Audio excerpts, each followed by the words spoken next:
I am indeed very privileged to welcome you to the 6th annual award ceremony of the Africa Prize for Leadership for the Sustainable End of Hunger. Many of you, I know, have traveled thousands of miles to be with us today. You've come from across Europe, from Canada, the United States, Australia, India, Japan, and Africa. Most especially, I want to welcome you who've traveled here from our continent of Africa, the one to which I belong. We from around the world are honored to join you in celebrating the tremendous achievements of the people and leadership of this great continent. This prize annually honors an African man or woman who has exhibited exceptional leadership in bringing about the sustainable end of the persistence of hunger at the national, regional, or continent-wide level. The prize focuses on individuals working in areas such as public policy, science, agriculture, education, and health, whose leadership and policies reflect courage, reflect initiative, reflect commitment, reflect vision and creativity, and in some cases, personal sacrifices. In addition, the prize seeks to generate heightened awareness within the world community of the many African leaders who are making the difficult decisions and taking the necessary action, however costly that may be for their own popularity sometimes, to resolve the pressing agricultural, economic, political, and social issues facing the continent. Your Excellencies, distinguished guests, I'm pleased to introduce the lady who's led the Hunger Project since its inception and built it into an influential strategic organization and a worldwide movement for the end of hunger. Mrs. Holmes' work for the end of hunger takes her around the world, where she pioneers new approaches to enabling people to meet complex political and social challenges. Whether she's addressing village volunteers in Bangladesh, devising strategies with experts, or meeting with government ministers and heads of states, Mrs. Holmes has come to represent the unyielding commitment to the end of hunger. Your Excellencies, ladies and gentlemen, Mrs. Joan Holmes.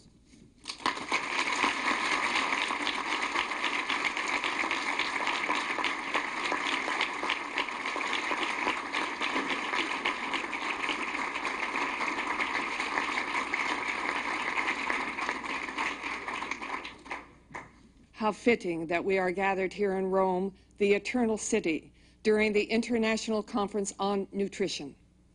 This historic first conference bolsters our spirit, buttresses our hope, and reinforces our conviction that the goals of the Hunger Project are attainable. Since its founding in 1977, the Hunger Project has dedicated itself to stimulating the leadership that is required. Since our not-for-profit organization was founded, more than 6 million individuals from 152 countries have made a commitment to ending hunger by enrolling themselves in the Hunger Project. The Hunger Project is committed to the end of world hunger by the turn of the century, and we have set as our measure of success an infant mortality rate of 50 or below in every country. All of us must come to understand that we have it within us. The people we work with have it within them, and the people on whose behalf we work have it also within them to be exemplary leaders. People who have not thought of themselves as leaders now must see themselves as leaders. In this group, we must include the youthful as well as the venerable, the disenfranchised as well as the mighty. We have a special obligation to women. Not only must we hold ourselves accountable for recognizing the extraordinary contributions that women make, but we must also empower women to make those contributions as leaders for the end of hunger. Let me share with you a statement so meaningful to me that I keep it in the top drawer of my desk. The words were spoken in 1947 by a shoeless man who embodied the values I have been discussing. Recall the face of the poorest and the weakest man whom you may have seen, and ask yourself if the step you contemplate will be of any use to him. Will he gain anything by it? Will it restore him to a control of his own life and destiny? In other words, will it lead to liberation for the hungry and spiritually starving millions? In my view, Mahatma Gandhi's questions resonate loudly today. As we strive to end hunger, we must challenge ourselves to call forth leadership. What better way for the African continent to realize its promise and its possibilities? What better way for its people to lead healthy and productive lives? What better means of ending hunger? I thank you.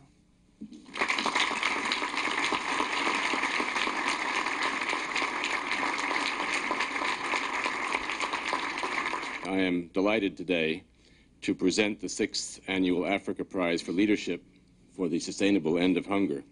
Today, most of us around the world see in our headlines the most tragic aspects of some of these challenges. The instability and the warfare that continues to undermine any hope of progress in many parts of Africa, the terrible drought that grips much of southern and eastern Africa. Too often, however, the world's attention is never drawn to the underlying issues that Africans themselves are working to resolve. We do not hear about the improvements in drought prevention and preparedness, and the truly heroic efforts that are being made in this current devastating drought, including, of course, the important leadership provided by some of our own past laureates. We do not hear so much about the debilitating effect of debt and the painful steps that Africa's leaders have taken to revitalize their economies. We do not hear so much about the determined struggle of Africans in all walks of life to build democratic institutions and market economies.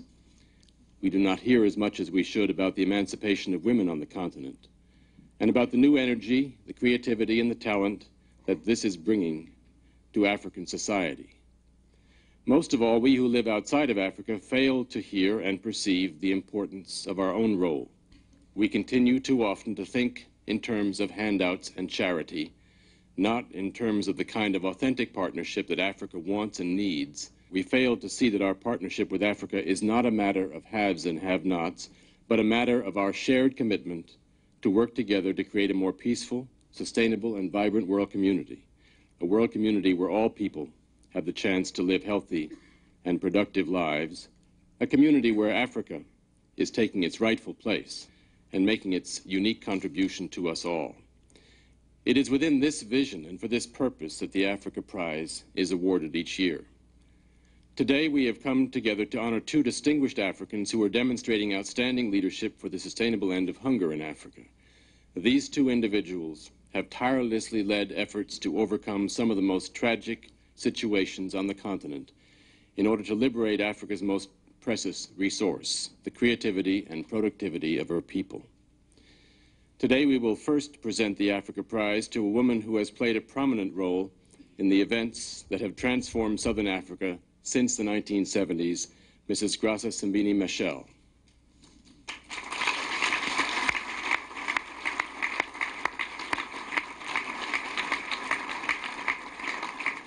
As a leading member of Mozambique's ruling party since independence, Mrs. Machel devoted her energies to the education of her country's people, and today is recognized as one of the leading international spokespeople for the vital role of literacy and the welfare of children. Given that the Organization of African Unity has declared this to be the decade of the African child, it is indeed fitting that one of our 1992 Africa Prize laureates is a woman who so epitomizes that commitment. Mozambique has had a bitter recent history. At independence, Mozambique had one of the least educated populations in Africa. During her first decade as Minister of Education and Culture, the number of students enrolled in primary and secondary schools in Mozambique nearly tripled, despite the fact that the civilian population was increasingly targeted by attacks from Renamo guerrillas. As president of the National Organization of Children of Mozambique, Mrs. Michel dedicates herself to the rehabilitation of the hundreds of thousands of children who were orphaned as a result of 14 years of warfare in her country. Called the philosophical agent of this outstanding organization, Mrs. Michel draws on the power of the community and traditional African values to heal these traumatized children by placing them in families in villages. She believes that the basis of moral behavior is solidarity, love, and mutual assistance, starting with the family. Mrs. Graça Machel has long called for peaceful reconciliation in Mozambique, and she has insisted that the solution for her war-torn country was the reintegration of Renamo into the national community. And she was right. It is especially fitting that she received this award here in Rome, where the Sant'Egidio community provided the essential catalyst with the help of officials from many countries to bring Mozambican brothers and sisters together in the 1992 peace accords. I have been privileged to know this articulate and remarkable leader, and I'm very proud that we are honoring her today. So I would like to invite Mr. Jazeri and Ms. Holmes to join me now as we present the 1992 Africa Prize for Leadership for the Sustainable End of Hunger to Mrs. Graça Machel.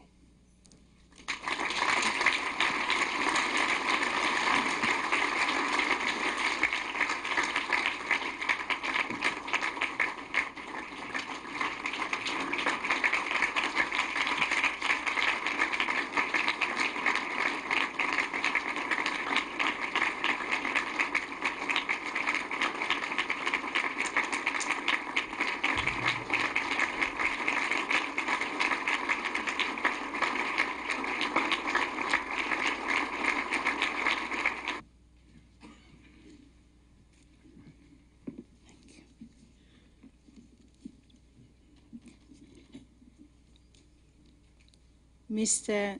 Jazeri, President of IFAD, Mrs. Joan Holmes, Global Director of the Hunger Project, Dr. Chester Crocker, Chairman of the International Jury of the Africa Prize for Leadership, Dr. Samba, my brother and fellow winner, Your Excellencies, distinguished ministers, ladies and gentlemen. At first sight, it seems contradictory that the 1992 Africa Prize for Leadership should be awarded to a citizen of Mozambique, a country whose most enduring image in the international press is that of war, misery, refugees, displaced people, human tragedy. And it is true that the cold language of numbers confirms the image as reality. According to the indicators of institutions such as the World Bank and UNDP, my country is today the poorest in the world. Mozambique has a population of approximately 16 million, of whom 51% are women, 47% are under 15, with 26% under 7. Average life expectancy is 43.6 years, 45 for women and 42.1 for men. Annual per capita is estimated at $80 US. The infant mortality rate under 5 deaths reaches 325 to 375 per thousands, probably the highest in the world. It is an irrefutable truth that Mozambique human's tragedy is of genocidal proportions. It is estimated that 1 million people, including more than 600,000 children, have been killed, and another million have died of directly war-related hunger and disease. The war that was forced on us has left an indelible imprint on Mozambican society. It is difficult to find a family anywhere in the country that has not had a relative killed, mutilated, or captured. We are a people who have been physically and psychologically traumatized. The reality of this war has no parallel in contemporary history. It was never a Mozambican war. We never wanted it, and we never deserved it. This is the country I represent. When John Conrad phoned me at my home in Maputo to tell me that I had been awarded the prize, my first question was, why me? Later on, when I calmed down, I understood why it was legitimate for the prize to come to Mozambique in 1992. It is because the prize is not just in recognition of one individual's efforts. When those who proposed the prize turned their gaze to Mozambique, they saw and are now demonstrating to the world that image of Mozambicans that perhaps most of the international community has not had the chance to know. Our true face as a peaceful, hardworking, friendly, generous, and creative people. Through this award, a message will ring out and be stamped on the collective memory of Africa and the world, that the vast majority of the Mozambican people never bowed down before the human Holocaust, the horror and the brutality of which they were victims, that Mozambique always resisted and tried to find their own way to restore the conditions for a decent life. The award of this prize signifies the recognition of a collective labor of love to which thousands of teachers and education technicians in town and countryside, from primary school to the university, gave themselves, heart and soul. They built the vast edifice of an educational system that would benefit our people, whether young or old, men or women. Families, community leaders, indeed the whole of society joined in this labor, and the country was transformed into a school in which everyone learned and everyone taught.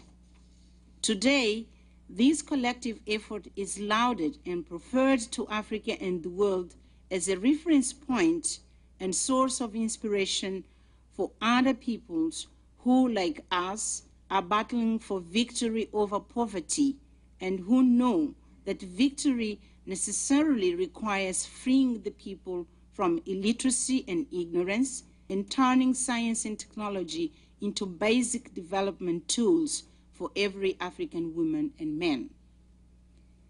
The war did not destroy our capacity to love and to rebuild. Our children are our future, and the best place for a child to live and grow up is in a caring home. Our simple and achievable strategies are based around the integration of the children into families and the communities with the assistance of teachers, health workers, and social action.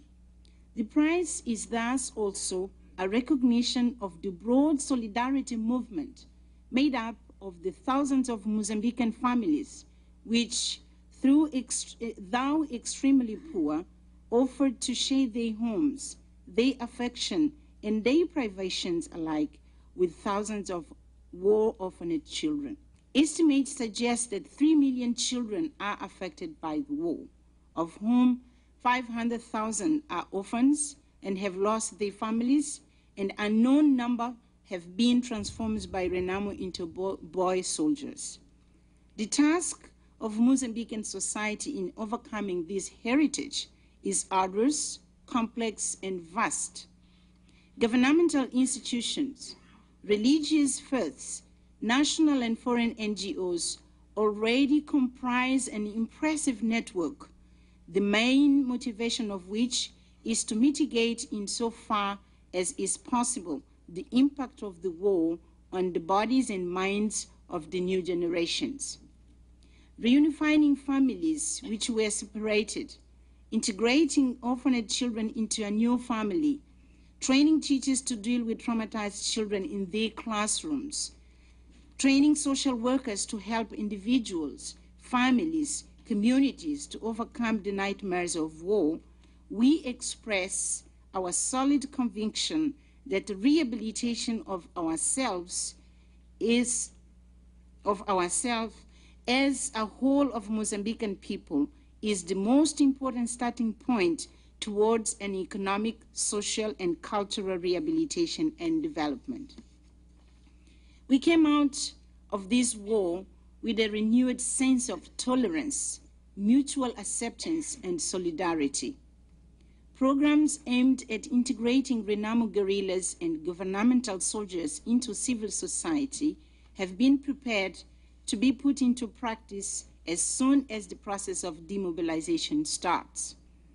Those who fought each other yesterday must accept one another as brothers, and people and families who have been victims of Renamo attacks must accept any ex-guerrilla within families and communities in a very complex but necessary process of national reconciliation. Differences of opinions may and will always exist, but we learned and are committed not to allow in our soil that differences and external interests should never again lead Mozambicans into conflict. The enterprise is still in its beginnings. It is also within this framework that a group of Mozambicans from various sectors of activities are engaged in creating a community development foundation. We believe that people and families in isolation will not be able to make the vast leap that is required to change the face of the country, but it can be done through the joint efforts of communities. From all that I have said, it is clear that the prize is not being awarded to me, but is deserved by so many admirable citizens who remain in anonymity, and I accept and receive the prize on their behalf. I accept with a mixture of, I repeat, pride, redoubled responsibility, and a renewed sense of commitment. Pride because I can feel nothing else to be daughter and part of these Mozambican people. Redoubled responsibility because this ceremony, above all, attributes responsibility. If before my work sprang from a mere sense of what was right, from now onwards, it will also be in order to honor the gesture of those who have singled me out. Renewed commitment because the only thing we can do now is get ready to do more. I am grateful to the international jury and particularly to Dr. Chester Crocker, who I associate with years of fruitful interaction with Mozambique, and in particular with Samora Machel, my husband, for his kind words. For John Holmes and the whole executive team of the Hunger Project, I have no words to express my feelings.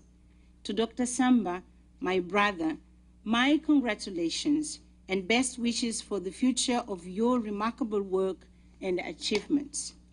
Your Excellencies, distinguished guests, on behalf of all those I had the honor to work with in education and in the organization of Children of Mozambique, and more specifically on behalf of the children of Mozambique, I thank you again for this wonderful prize. Thank you.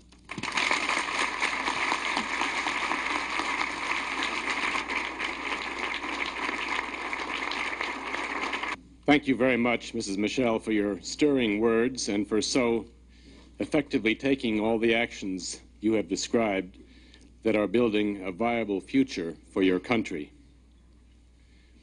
It is now my great honor to present the Africa Prize to our co-laureate for 1992, the director of the Onchocerciasis Control Program in West Africa, Dr. Ibrahim M. Samba.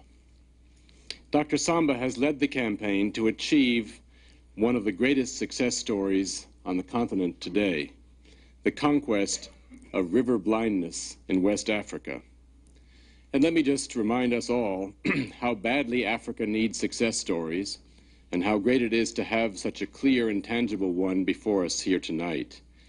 For centuries, some of the most fertile land in all of Africa had to stand idle, for to live there would doom people to blindness from the parasitic disease onchocerciasis. In many nearby villages, 1 person in 10 was blind.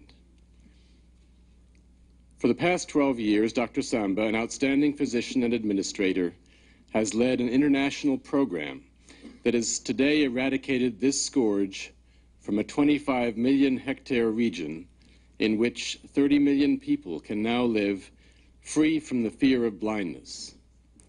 Over 1.5 million people who were once seriously infected have completely recovered and now have no trace of the parasite.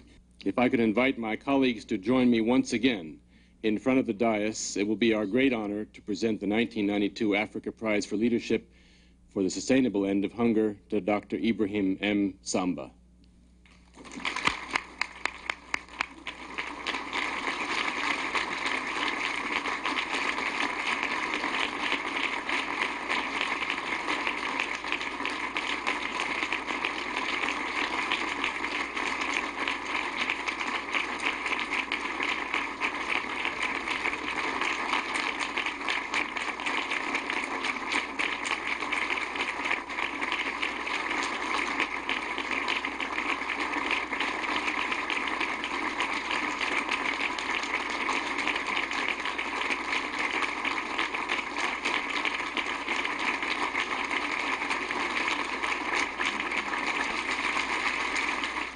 Mr. Chairman, distinguished members of the Hunger Project, honorable ministers and ambassadors, your excellencies, Madame Michelle, as from today, you are my sister in arms.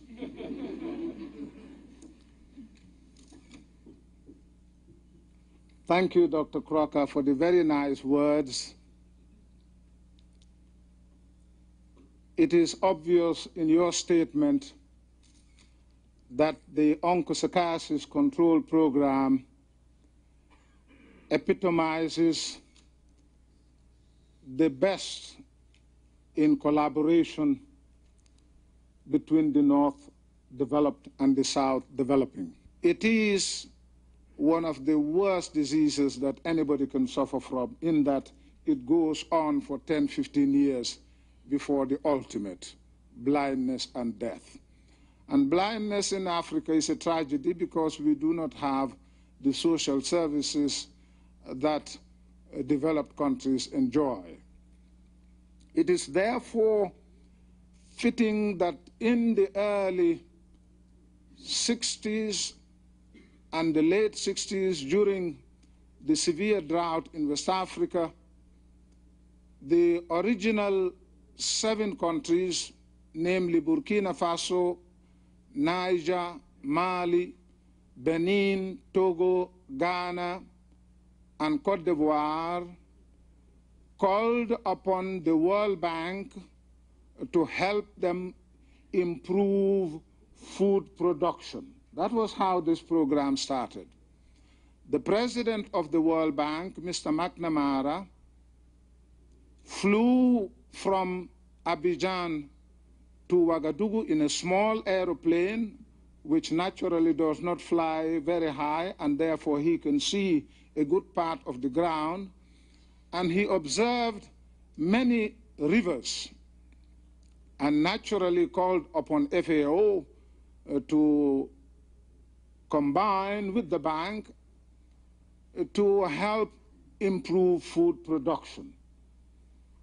And after the usual very short preliminary studies, they were told, yes, the rivers were there, the river basins were fertile, but there was also something else.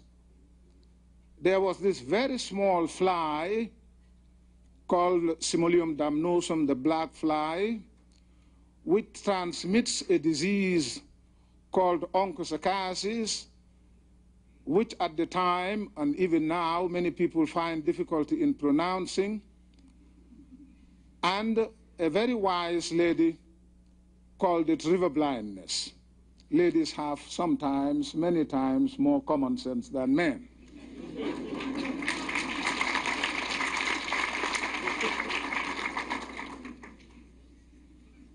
The World Health Organization was therefore called upon first to control the disease so that the river basins can be developed and food production can increase.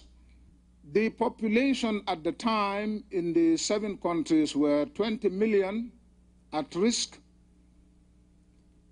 The river basins we had to control 18,000 kilometers and a total 15 million hectares of arable land.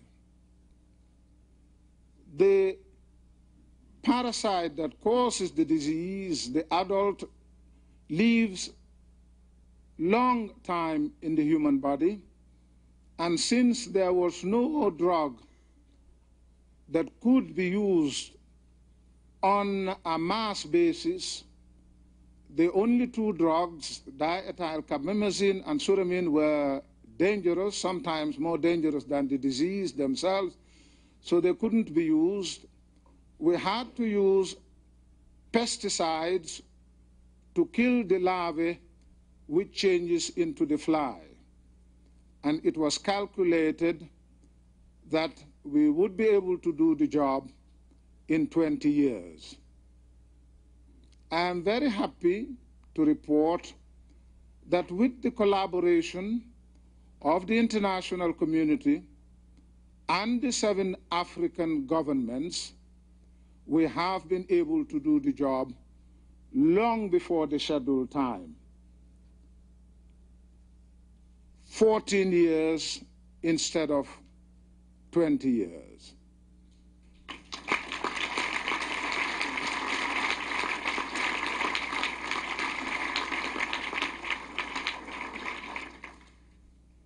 As a result of the success, as a result of the disease present in a minor degree relatively in the surrounding areas, the program was extended in 1986 to cover 4 extra countries: Guinea, Guinea-Bissau, Senegal, and Sierra Leone, as well as the south of Benin, Togo, and Ghana.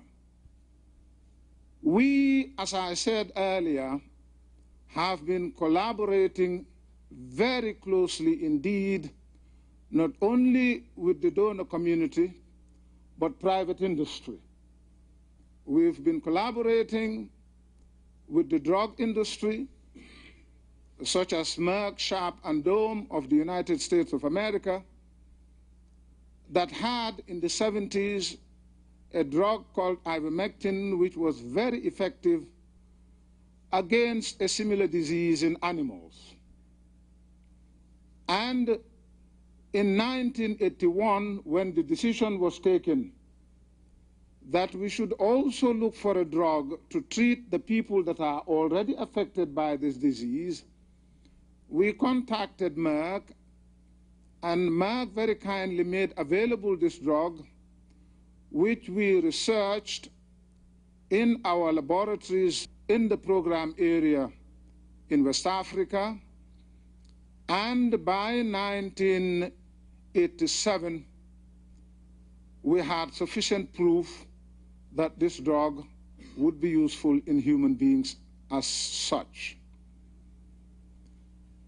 The problem was then how to deliver to these extremely poor people whose per capita income is less than $300 a year, who are really at the end of the road in the sense that they do not have the privilege of road systems and vehicles, whose poverty is extremely difficult to describe. So I had to go to see the president of Merck, plead with him, show him the film of this area, and tell him that if he were to sell this drug, even at 50 cents a dose, the drug will stay on the shelves for many years. Because these people are extremely poor and have very little political influence. Merck, after a long discussion with the donors, has been able to guarantee the availability of this drug to all the people that need it in the world, not only in the onchocerciasis control program, for as long as is necessary. With the tools that we have developed, we are convinced that with the healthy international collaboration, this disease can be relegated to the history books within our lifetime. It is therefore on behalf of all those associated with the onchocerciasis control program that with great humility, and I am very happy you cannot see Africans blushing, but I was blushing right down my feet to receive this excellent prize, which to me is extremely significant from the point of view of demonstrating that some good can come out of Africa. There are so many silent leaders. There is so much good work which need to be looked for, demonstrated, and encouraged. On behalf of all those associated with the program, I thank you all, particularly the organizers of this project. I thank you very much indeed.